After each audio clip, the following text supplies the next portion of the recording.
बच्चों, आज हम फूल और कांटे इस कविता की पढ़ाई करते हैं।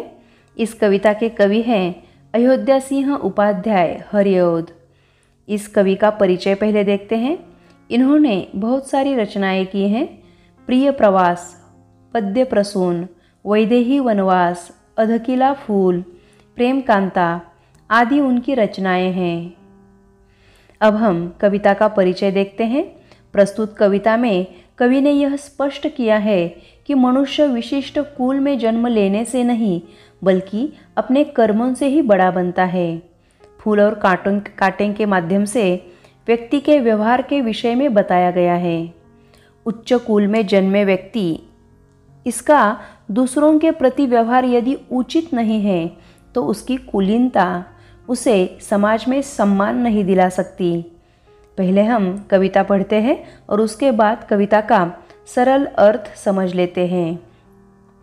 है जन्म लेते जगह में एक ही पौधा उन्हें है पालता, रात में उन पर चमकता चांद भी एक ही सी है चांदनी डालता।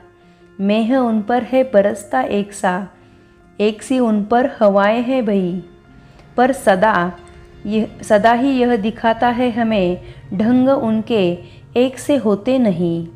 छेद कर कांटा किसी की उंगलियां, फाड़ देता है किसी का वर वसन। प्यार डूबी तितलियों के पर कतर, भौर का है वैध देता शाम तन। फूल लेकर तितलियों को की गोद में, भौर को अपना अनूठा रस पिला।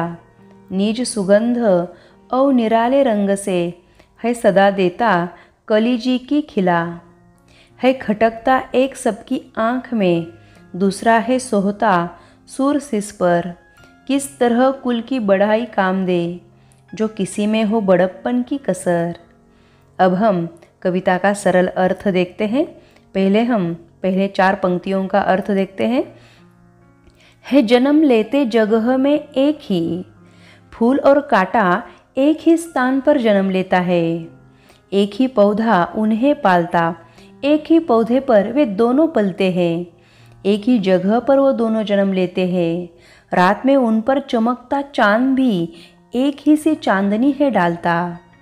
रात्रि के समय जब आकाश में चांद अपनी शीतल चांदनी फैलाता है तब फूल और कांटे दोनों को समान रूप से वह चांदनी मिलती है।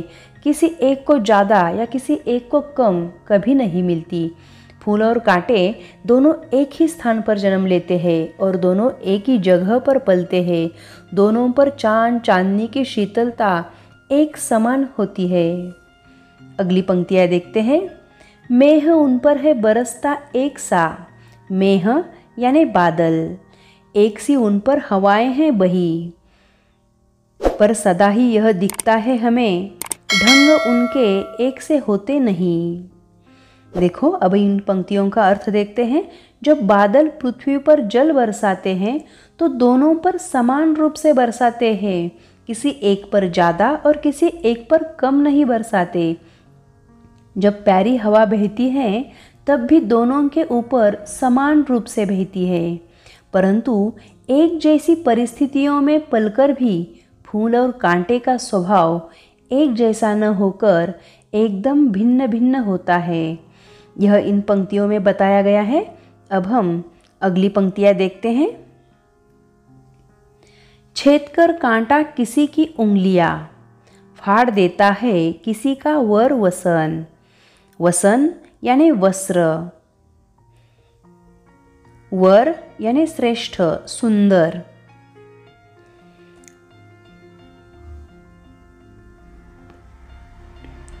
अब हम आगे देखते हैं। वेद इस शब्द का अर्थ लिखो छेदना।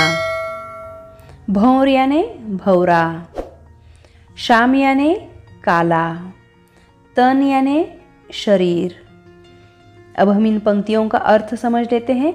कांटा किसी की भी उंगलियों को छेद कर उसे घायल कर देता है, उसे चूभता है। किसी के सुंदर वस्त्र फाड़ देता है। जब फूलों पर आकर्षित होकर सुंदर तितलियां प्यार से फूलों के पास आती है तो कांटा उनके पंखों को काट देता है, भौरे के शरीर को छेद देता है। आगे देखते हैं। फूल लेकर तितलियों को गोद में भंवर को अपना अनूठा रस पिला। अनूठा यानी निराला, गोद में यानी कोक में। निज सुगंध और निराले रंग से है सदा देता कलीजी का खिला। जी यानी मन। अब हम आगे देखते हैं।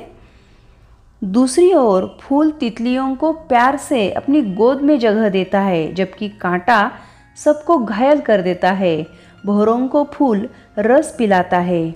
अपनी मदमाती सुगंध और रंगों की निराली छटा से सभी को मन को प्रसन्न कर देता है।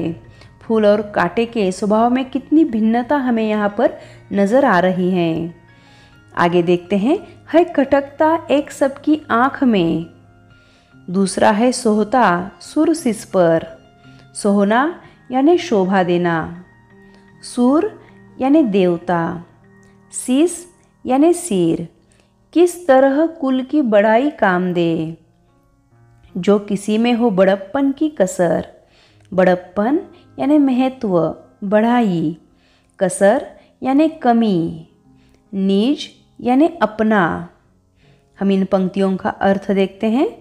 अपने व्यवहार के कारण कांटा सबकी आंखों में खटकता है, जबकि फूलों को देवताओं के शीश पर चढ़ाया जाता है।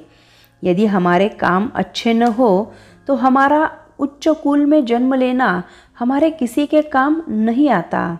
इसलिए हमें अच्छा कर्म करना चाहिए।